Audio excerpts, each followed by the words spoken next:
Vamos inclinar nossa fronte perante o Espírito Santo de Deus, para nós invocarmos a presença dele em nossa vida, abrirmos o nosso coração para recebermos a luz, a sabedoria, a inteligência, a perspicácia, o entendimento do Espírito Santo de Deus em nossa vida.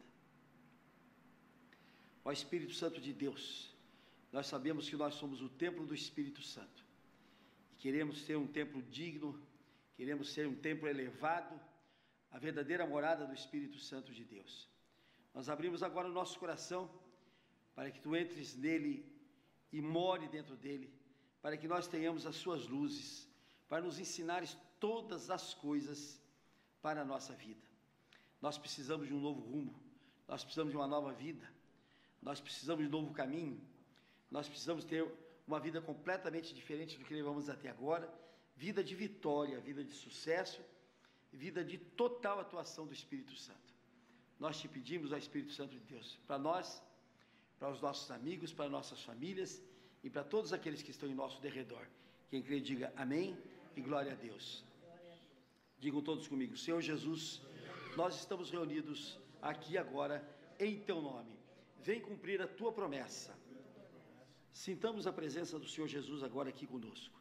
Ele disse que quando duas ou mais pessoas se reunissem no nome dele, ele estaria de corpo, alma, sangue e divindade realmente na presença de todos. Sintamos a presença de Jesus agora aqui conosco, sintamos essa presença maravilhosa de Jesus que está conosco e vamos aproveitar essa presença para nós pedirmos perdão a ele dos nossos pecados. Digam todos comigo: Senhor Jesus, nós te pedimos perdão dos nossos pecados, dos nossos erros, das nossas faltas que fizemos por pensamentos, palavras, obras e omissões. Nós te confessamos tudo isso, Senhor Jesus, e nos arrependemos do que fizemos e te pedimos perdão. Sintamos agora esse perdão maravilhoso do Senhor Jesus. Quando a gente se sente perdoado de verdade, que é um perdão incondicional que ele nos dá, a nossa vida muda, nós sentimos um alívio no nosso coração, e é importante que a gente sinta esse alívio, que a gente tenha certeza desse perdão que ele nos deu.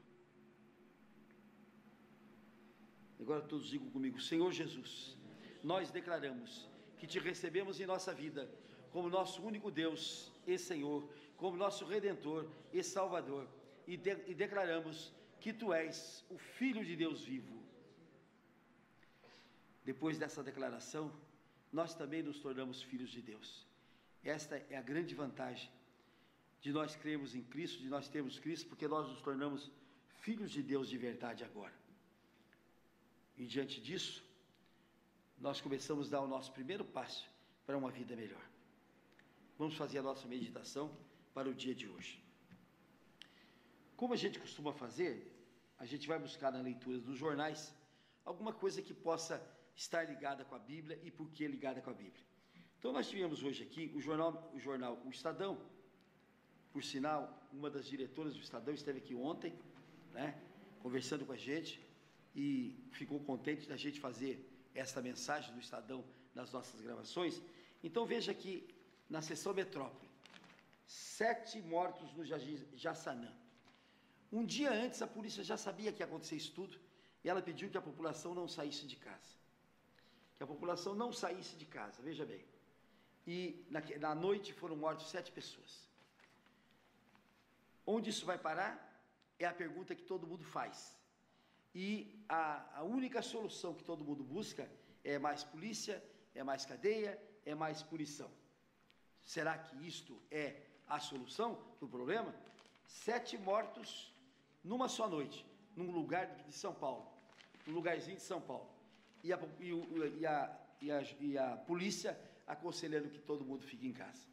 A tristeza daquele assassinato, daquela policial que estava apenas há 90 dias na polícia, tinha acabado de fazer o curso, né, cheia de desejo de crescer na carreira de soldado, foi assassinada justamente num lugar que chama-se o Morro da Pacificação. Calcule se estivesse em guerra então. Nós vimos aqui: roubo de carga cresce 42% na região do ABC. Roubo de carga cresce 42% na região do ABC. Gente, Um motorista, coitado, ganhando uma ninharia, sai com aquela carga que não é dele, que ele é mero transportador, passando às vezes a noite sem dormir, longe da família, longe dos filhos, longe de casa, e de repente uma pessoa sem nenhum pudor o ataca e quando não o leva à morte. A maioria deles tem se livrado, mas o roubo de carga é grande e aumenta cada vez mais. Olha aqui, nós tivemos no estado de São Paulo, até agora, 4.000 roubos de carga, 4.000 só no estado de São Paulo neste ano. Vejam como é grande o número de roubos de carga no estado de São Paulo. Isso tudo é falta de Deus, a verdade é esta. Aí, nós vamos chegar a ver o que está acontecendo, que está apodrecendo a sociedade. Vejam o jornal, o Grande ABC, ele diz assim: crime organizado ameaça cerca de 400 juízes no país. O que vai acontecer com a justiça daqui a um pouco? Se a justiça se emascular, se ela se afrouxar, se ela se amedrontar, então hoje, por exemplo, o sistema prisional já não funciona, já tem dificuldade. E talvez por isso, ou por causa disso, é que nós temos tantos crimes. Mas quando os juízes se amedrontarem, quando os juízes correrem, quando os juízes não tiverem mais coragem de enfrentar os processos penais, e 400 deles no Brasil estão sob ameaça, 400 deles estão sob ameaça, 4 já foram mortos, trucidados de maneira cruel, nós vamos perceber que vai ser muito difícil para a coletividade segurar a situação que nós estamos passando. Agora, todo mundo quer fazer uma análise, a violência, todo mundo quer trancar a casa, todo mundo quer botar grade, todo mundo quer colocar sistemas de defesa, mas a Bíblia tem um versículo interessante que diz assim: se o Senhor não vigiar a cidadela, em vão vigiam os seus guardas. Porque nós estamos diante de crime organizado, nós estamos diante de pessoas que têm ciência do crime. Nós não temos ciência do crime. Nós vimos que lá no Colorado aumentou 40% a compra de armas. A compra de armas. Significa que a população não confia mais na justiça, não confia mais na polícia, não confia sequer em Deus, porque não foi em busca de Deus. E vai se armar para enfrentar bandidos que estão treinados, bandidos que são maliciosos, bandidos que estão pensando o que estão fazendo, e a pessoa com a arma na mão, eu imagino, eu com a arma na mão, o que eu vou fazer? Não tenho traquejo, não tenho treino, não tenho malícia, não estou preparado para receber um ladrão. Imagina para que lhe serve aquela arma, se não para o ladrão pegá-la e levá-la para matar outras pessoas. Então o que nós estamos vendo é que a sociedade, ela está apodrecendo, ela está se desfilibrando, ela está completamente sem junção mais. A coletividade, ela chegou num ponto que não há mais situação para isso. Aí a gente vai nos programas de televisão. Qual é a tônica? Precisa botar a pena de morte, precisa botar a prisão perpétua, precisa arrumar cadeias, precisa aumentar o efetivo policial, precisa botar mais delegado de polícia. Essa é a tônica de todos os programas de televisão. E a Bíblia diz aqui: faze cadeias, que jamais elas serão suficientes para abrigar todos os criminosos. Quer dizer, a Bíblia nos mostra, e o pessoal faz contra a Bíblia porque não conhece a Bíblia. E aí a Bíblia diz também: o meu povo sofre porque não tem entendimento. O meu povo sofre porque não conhece a Bíblia. A solução não está em mais cadeia, a solução não está em mais polícia, a solução não está em mais juízes, a solução está na modificação das pessoas por dentro. Por dentro. Os judeus, quando interpelaram Cristo, eles não aceitaram Cristo porque o judeu é muito externo. O judeu é muito externo, o judeu é muito exterior. Para ele, o que voga são as riquezas, as aparências, a terra, a posse, a possessão, isso é que voga. Então ele vê um Cristo que eles esperavam, o rei, o Messias, né? Esperavam o rei, o Messias, um homem poderoso, um homem forte, e vê aquele Cristo humilde, pobre, aquele Cristo andando pelas ruas, com aquela multidão de pobre, de faminto, de gente atrás dele, porque esta era a companhia de Cristo. Chega uma hora que Cristo diz assim: vocês não me acompanham mais nem pelos milagres que eu faço, vocês me acompanham pelo pão que vocês comeram ontem. Olha que estado estava a Judéia naquela época, e eles esperavam um rei que viesse para fazer guerra, para fazer exércitos, para aquela coisa toda, porque foi um povo. Ontem eu estava lendo a história do rei Jorão. Ele tinha um exército de 1.200.000 homens debaixo das ordens dele, ao lado dele. Gente, vocês imaginem o que é cuidar de 1.200.000 homens de guerra, que ficavam constantemente armados à espera da guerra. Não era, por exemplo, como aqui no Brasil, que nós temos um exército de 200.000 apenas, que a maioria fica em casa, e temos uma reserva de jovens que eventualmente poderão ser chamados para uma guerra. Não, eram 1.200.000 homens armados, à disposição do rei, ao lado do rei. Veja o que significava isto para a nação. Veja o que significava o gasto disso. Bom, também ele tinha 70 mulheres também, eu não sei como é que pode cuidar de mais de uma, ele tinha 70, tinha um monte de filhos. Quer dizer, a riqueza desse povo era tão grande, que eles não se acostumaram a olhar o interior. E quando os judeus olharam para Cristo e viram, mas esse que é o rei, isto aí, que nasceu lá que viveu em Nazaré, Nazareno, Galileu, isto é que é o rei que vocês estão esperando? Cadê o seu reino? Diz para ele. Aí Jesus dá uma resposta que nós precisamos guardar para o resto da nossa vida, tem de ser a direção da nossa vida. Jesus disse assim: o reino de Deus está dentro de nós. Se nós não tivermos a capacidade de transformar a nossa vida, através da implantação do reino de Deus dentro de nós, e de dentro de nós ele brotar para o mundo, se nós não tivermos essa capacidade, se nós não tivermos essa força, nós não vamos mudar coisa nenhuma. Nós não vamos mudar coisa nenhuma. Nós temos, digamos assim, um monte de gente pobre. Vamos fazer casa? Vamos. Vamos trocar de roupa? Vamos. Vamos melhorar a situação deles? Vamos. Mas se não melhorar o interior, o coração, o reino de Deus aqui dentro deles, nada vai se modificar.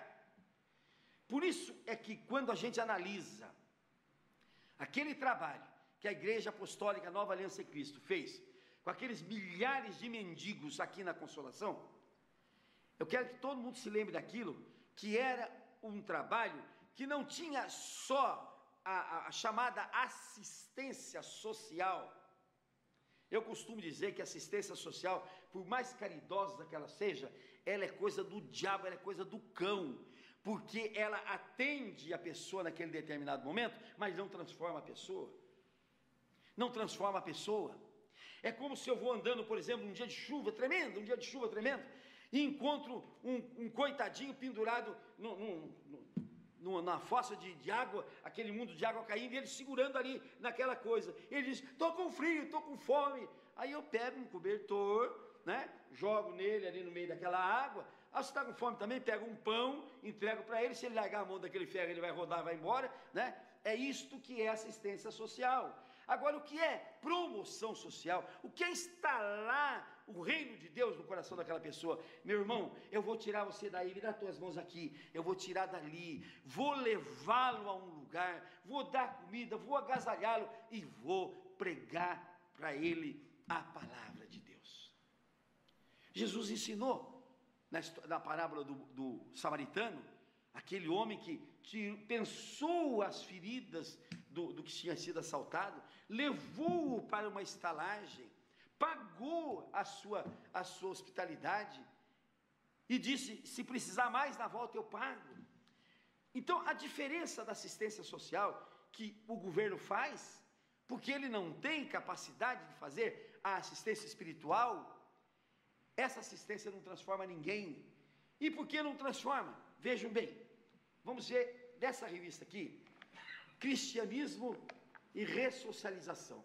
Eu vou dizer a revista qualquer, é a revista cristã, uma revista muito bem feita, uma revista muito bonita, que chegou ontem para mim. Então, Cristianismo e a revista cristã, o artigo é Cristianismo ressocialização de preso. Olha aqui, todo mundo quer o criminoso preso, é o anseio de todo mundo. Quando termina um crime, a imprensa pergunta: e o que a senhora espera? Eu espero que ele morra na cadeia. O que você espera? O que a família espera? Justiça, que ele fique preso muitos e muitos anos. É aí que todo mundo espera. Ninguém dá o perdão, ninguém quer a ressocialização daquele homem, ninguém quer que aquele homem retorne à vida, ninguém tem ideia de que aquele homem pode ser alguém na vida. E todo mundo quer a pena de prisão, que foi inaugurada no século XIX. Bom, até hoje, quais foram os resultados das penas de prisão? Vamos ver a situação do Brasil hoje, que ele marca aqui. Hoje nós temos uma população carcerária de 626 mil pessoas, hoje. E nós temos, no máximo, 200 mil vagas. Então, no lugar de 200, nós temos 626. Portanto, num quartinho que tinha que ter um só, tem 3. E isto é uma superpopulação que ninguém tem como atender. Agora, o dado mais importante é isto: se esses 600 estivessem sendo atendidos e tivessem sido ressocializados, eles voltariam para trabalhar e ganhariam o seu dinheirinho, iriam para a sua família e estava resolvido o problema. Mas não, o que acontece? 80% desses 626 que estão lá, 80% já são reincidentes, estão lá pela segunda vez. E por que estão? Porque na cadeia ela é academia de crime, ela é faculdade de crime, ela é escola de crime. Ninguém aprende numa cadeia, primeiro lugar. Segundo lugar, na cadeia a pessoa aprende, além de aprender novos crimes, quando ela sai, ela é marcada, Nunca mais ela vai arrumar um serviço. É a coisa mais difícil do mundo, é um ou outro que consegue um serviço. Ninguém consegue arrumar serviço, ninguém dá serviço para o ex-presidiário, ninguém coloca um presidiário na sua firma. E o que acontece com ele? Ele é obrigado a retornar, vai roubar, vai fazer, vai assaltar, porque precisa viver, ele vai assaltar para poder, e volta para lá de novo. E nesse círculo vicioso, as cadeias vão se aumentando, e hoje no Brasil, além desses 626 mil presos, nós temos 1,5 milhão de processos crimes, que vão redundar ainda em cerca de 1 milhão de prisões, que não temos lugar para pôr, não tem como se pôr, e tem municípios que os juízes nem põem mais na cadeia. Não tem mais lugar para pôr, não põe, vai fazer o quê? Então, esta é a nossa situação. Aí, esse articulista, que é o doutor Antônio Carlos Júnior, temos aqui a figura dele, é um jovem de tudo. Ele diz assim: o que está faltando realmente nesse aspecto? É o cristianismo, gente. É o cristianismo. Ontem eu recebi um telefonema, na parte da tarde, de uma pessoa que diz para mim: eu tenho seguido as suas pregações e os seus discursos, ele não falou pregação, os seus discursos, e o senhor diz que o cristianismo é a solução de tudo? O senhor crê nisso de verdade? Como quem diz, o senhor está falando da boca para fora, ou o senhor crê nisso? Não só creio, como eu afirmo, não existe outra solução para o mundo de hoje. O mundo se deteriorou, o mundo se corrompeu, o mundo adâmico foi tomado pelo mal, e só tem um jeito, só tem uma forma de nós arrumarmos esse mundo, é através do cristianismo. E olha o que ele ensina aqui para os presos. Olha, ele dá seis normas para o preso. Ele diz assim: primeiro, escolher o caminho do bem e não o caminho do mal. Gente, o caminho do bem, a gente só escolhe de verdade quando a gente tem princípios bíblicos bem erigidos dentro de nós. Sabe por quê? Porque o caminho do bem é uma estrada estreita e de subida, e o caminho do mal é uma avenida larga de descida. A gente prefere muito mais descer numa caminhada larga do que subir numa rampa estreita. Segundo, buscar a companhia dos sábios e não dos malfeitores. Outro problema grave que nós temos. Hoje a criançada não tem companhia mais, porque tudo está se deteriorando, tudo está entrando no mal, e a criançada não tem mais aonde vive a companhia dos bons, a companhia dos sábios. Os pais não chegaram a ter sabedoria, os pais não conseguem ter sabedoria, e os filhos vão se deteriorando. Continua aqui, terceiro, revestir-se de um novo homem. Aliás, essa foi a lição que Jesus deu a Nicodemos, no capítulo 3 de João. Nicodemos, sacerdote, senador, homem de lei, homem de grande envergadura, foi a Jesus: Senhor, o que é que eu tenho de fazer para eu entrar no reino dos céus? Nicodemos, nascer de novo. Quem não nascer de novo, quem não transformar a vida, por isso que o nosso programa chama-se Em Busca de uma Vida Nova. Por isso que a nossa igreja chama-se Igreja Nova Aliança em Cristo. Nova Aliança em Cristo. Quer dizer, é uma igreja que sugere que a gente deva fazer uma nova aliança com aquele que realmente pode, que é o Cristo Jesus. Isto é o significado da nossa vida, em busca de uma nova vida, para a gente nascer de novo, porque quem não nascer de novo não vai entrar no reino dos céus. O quarto conselho que ele dá aqui é amar a Deus e ao próximo. Este foi, quando as pessoas dizem para mim, Jesus veio e revogou o Antigo Testamento, está tudo revogado. Eu digo, pois é, se eu tiver essa ideia, eu tenho de dizer para aqueles que leem realmente, que Jesus apenou muito mais, Jesus agravou muito mais, Jesus tornou-se muito mais severo o Antigo Testamento com o Novo Testamento. Jesus foi muito mais severo. Olha, só esta lei, amar a Deus sobre todas as coisas e o próximo para si mesmo, só isso basta. Olha que leizona que ele colocou, olha que coisa firme que ele colocou dentro de nós. Lá era, não mata, não faça isso, não faça aquilo, não faça aquilo outro, não faça aquilo outro. Quer dizer, se eu não fizer, eu estou dentro da lei de Deus. Aqui não, aqui é amar o nosso próximo. E Jesus diz assim, ama o teu adversário, ama o teu inimigo, ama aquele que te faz mal, ama aquele de quem você não gosta, ama aquele que você tem raiva, perdoa, perdoa, perdoa. Gente, a lei de Cristo é muito mais firme do que a do Antigo Testamento. Mas ele manda aqui, no quinto conselho que ele dá, ele diz aqui, eximir-se de ser ganancioso. A ganância, nós temos de eximir-se dela, porque todo ganancioso acaba roubando no final da história, acaba se tornando ladrão, e vai para frente. O sexto conselho que ele dá, está aqui, dar importância à família. Infelizmente, o demônio, ele é tinhoso, ele sabe o que fazer, e ele disse, eu vou destruir este povo através da destruição da família. E aí que ele entrou, e aí ele começa destruindo o casamento, aí ele começa inventando o casamento de quem não pode casar, aí ele começa dizendo que na lei de Deus, homem pode casar com homem, mulher pode casar com mulher. Mas que casar é isso? Eu desde pequitico assim, eu aprendi que casar era um homem e uma mulher. Eu nunca passou pela minha cabeça, e meu pai dizia, qualquer coisa fora disso é feio, hein?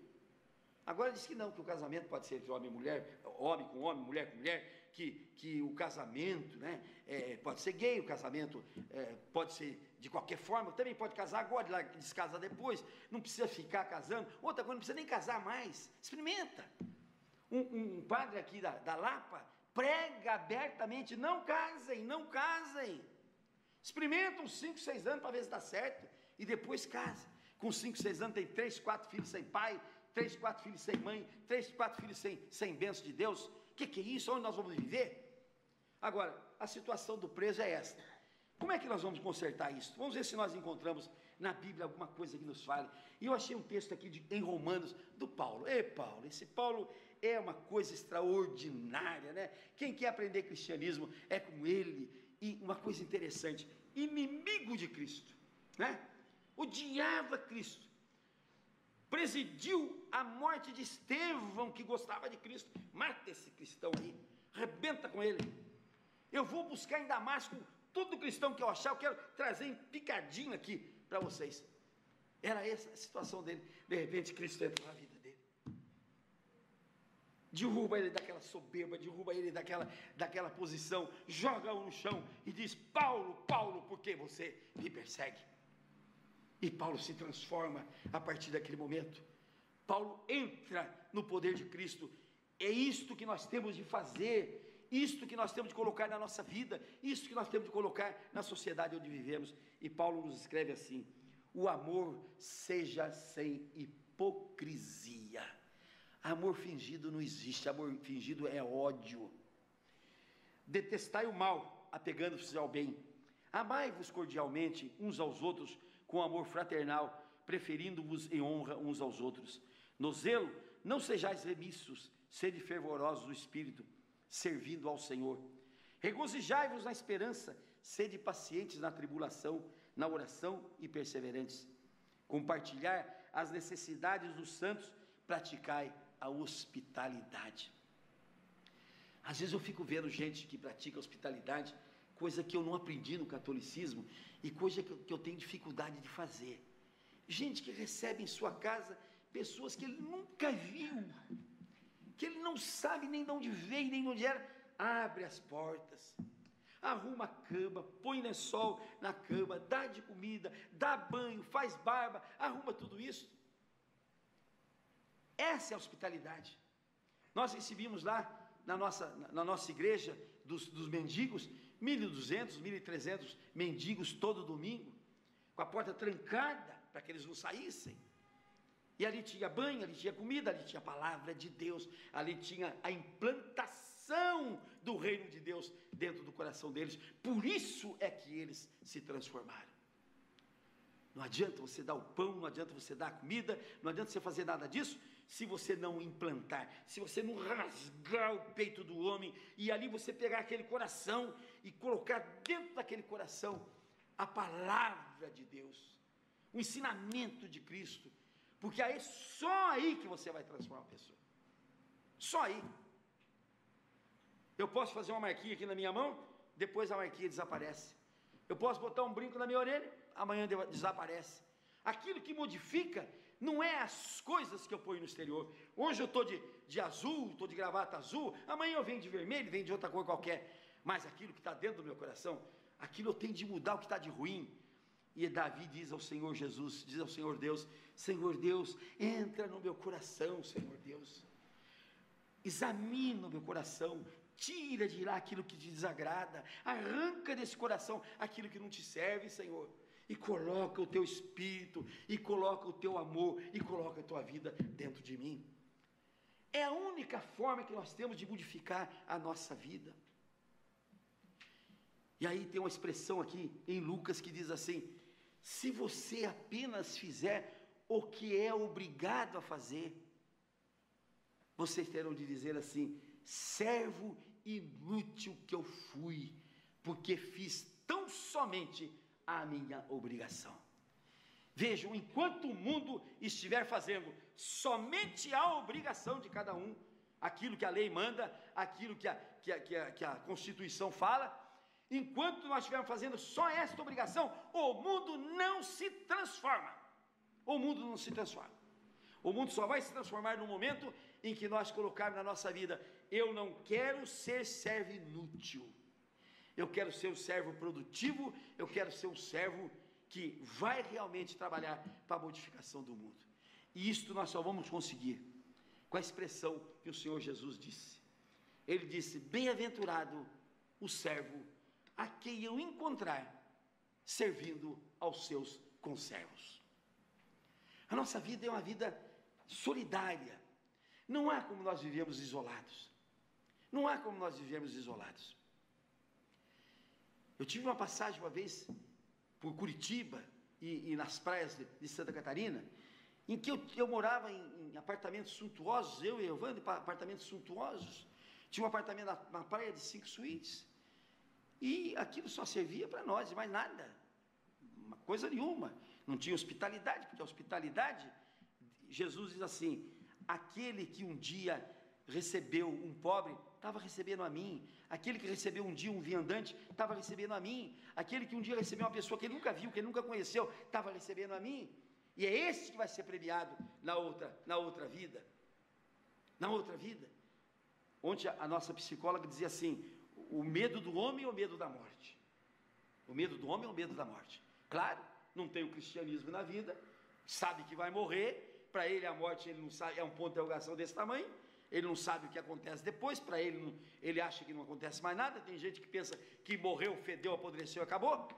Mas nós, os cristãos, aquele que crê em Cristo terá a vida eterna, aquele que crê em Cristo não morrerá, aquele que crê em Cristo vai sair dessa vida para uma melhor, aquele que crê em Cristo não vai morrer, porque aquela morte física é uma bênção. Paulo diz: para mim o morrer é lucro, gente. Paulo diz: para mim o morrer é lucro. Quando eu morrer, quando eu sair dessa vida, eu vou ter um lucrão, porque eu saio desta e entro para uma melhor. Esta é a promessa de Cristo na nossa vida. E para a gente não ficar pregando só na vida futura, vamos ver a promessa de Cristo aqui e agora. Ele diz: aqui e agora, ainda veremos os bens do Senhor, ainda nesta existência. Ainda nessa existência. Por isso que eu disse ontem a um amigo meu que estava comigo, eu disse para ele: o Evangelho é um manual, o melhor dos manuais de economia financeira. Quem quiser ser rico de verdade, se apegue a este manual, porque esse manual nos ensina todas as circunstâncias de vida. Quem crê, diga amém e glória a Deus. Vamos orar agora, para que o reino de Deus seja implantado dentro de cada um de nós. Vamos levar a sério isto, gente. Vamos fazer uma transformação nossa de dentro para fora. De dentro para fora. E para a gente fazer isso, a gente não pode fazer com o chamado corpo fechado, que os espíritas ensinam, né? Corpo fechado. O espírita ensina que se faça muita obra de caridade. O espírita ensina que a gente tem de ser caridoso, que a gente tem de ser bondoso para as pessoas. Então, muita gente se ilude com isto. Mas você vai ser bondoso de fora para fora. O que Cristo quer é que a gente seja bondoso de dentro para fora. Lá dentro a bondade, o amor, o perdão esteja lá dentro de nós, plantados dentro de nós, para que a gente possa abrir o coração e sair só o bem de nós. Ninguém consegue tirar de dentro de si mais do que colocou. Ninguém consegue tirar dentro de um litro de água mais do que um litro. Ninguém consegue tirar de um litro de laranjada a não ser um litro de laranjada. E ninguém consegue tirar um litro de porcaria mais que um litro de porcaria se colocar dentro de si. Então vamos pedir a Deus que Ele nos transforme de dentro para fora, e vamos buscar uma nova vida, e vamos buscar um novo nascimento dentro de cada um de nós. Senhor Jesus, nós precisamos nesse momento iniciarmos uma nova vida. Nós te pedimos, Senhor Jesus, que nós nasçamos de novo, que nós sejamos novas criaturas, que nós tenhamos uma nova visão de vida, para que dentro de nós esteja o reino de Deus, reino de amor, reino de paz, reino de vida, reino de transformação, para que nós nos transformemos e transformemos também o mundo ao nosso derredor. Abençoa, Senhor, as pessoas que estão no nosso relacionamento.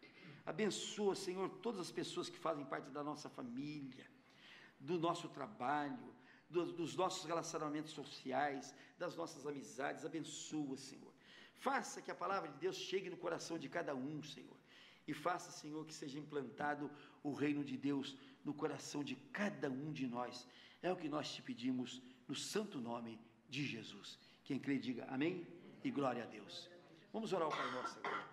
Pai nosso que estais no céu, santificado seja o teu nome. Venha a nós o teu reino. Seja feita a tua vontade, assim na terra como nos céus.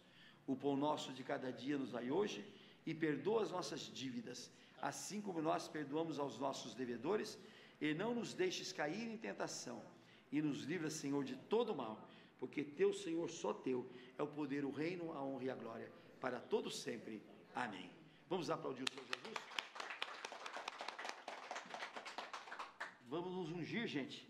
porque a unção quebra o jugo.